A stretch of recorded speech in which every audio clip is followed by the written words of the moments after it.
We have had cases going on very well, and the manner in which we are interacting with the entire judiciary staff in Nyamira law courts is actually recommendable, and therefore I cannot be able to forget to say that we wish to continue in that manner.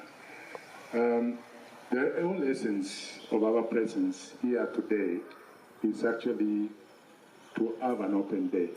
Kwa ile lugha nyingine ya Kiswahili ni kwamba mahakama imetoa hilo sura ya kazi. Leo wanasmile, unasikia wakidansi hapa, na wanataka muelewane nao, muulize ile maswali yote inahusiana na mambo ya mahakama. Tusiende nyumbani tukiwa tunafikiria vile nafikiria kulingana na yale mambo yameongelewa hapa, ni kwamba watu wanaweza fikiria mahakama inashughulikia mambo ya uhalifu peke yake, lakini mambo ni mingi inashughulikiwa katika mahakamani. Iko mambo ya makesi ya mashamba, iko mambo ya familia, tabia ya familia, iko mambo ya succession ambayo mmesikia mheshimiwa Mungu akisema kwamba usije ukaenda kushughulika na mambo na mali ya mtu ambaye amefariki kama marehemu kabla ya kupitia kotini na kupata makaratasi ambayo inahusiana. Pia kuna mambo mengi umesikia, kuna alternative dispute resolution ambayo unatakiwa kufanya nini kujua. Kuna mambo ya commercial business interest which they can handle. So let's not go home thinking that probably when you go to court or when you meet a court, it's basically talking about criminal issues. There are so much, and that's the reasons why these officers are today here, and that's why they're here. They want you to interact and discuss and ask all the questions which you want to understand as it relates to the judiciary. I wish to recognize the presence of the county government office staff, especially from the office of the county attorney, who Judge Mugo has actually mentioned, who you need to actually know because they are serving the people of Nyamira. And therefore you need to know that whenever you are in a dispute, please you can see them before you go to Judge Mugo to see how it can be resolved. So just have the upstanding and so that I can introduce you. Just come over.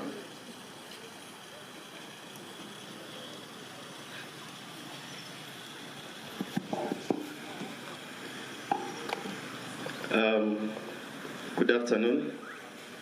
I am Willis Nagarama, Legal Counsel in the Office of the County Attorney. A speech from His Excellency the Governor, who would have wished to be here, but he had expressed his reservation the last time when he got the invitation because he had other engagement which was scheduled for today, and he did actually convey his apologies, which and he had requested me to represent him in this category. And this is what he has said. I want to read it verbatim the way he has said it. I want to thank the judiciary for organizing such an important event. The event is meant to be an interactive session that allows the public to access legal information. The judiciary, being an independent custodian of justice in Kenya, it has a mandate to deliver justice in line with the Constitution and other laws and to exercise judicial authority given to it by the people of Kenya. It is expected to resolve disputes in a just and expeditious manner.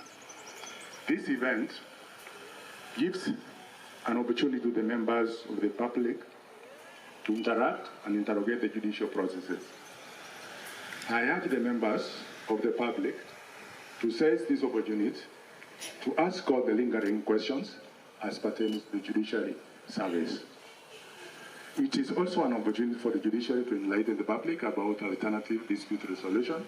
Not only cases should end up in court, but they can be resolved in another methods of alternative dispute resolution, which includes mediation, reconciliation, and arbitration.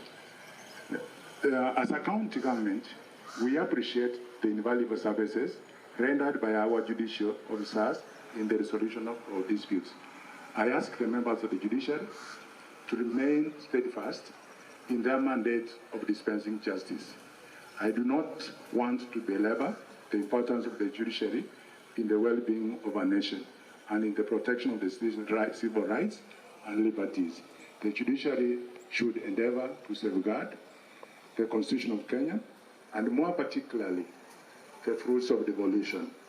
I wish you a fruitful day as you engage with the members of the public. Thank you, and God bless you. His Excellency Amos Nyaribo, Governor, Nyamira County. Thank you. That's all, Your Excellency.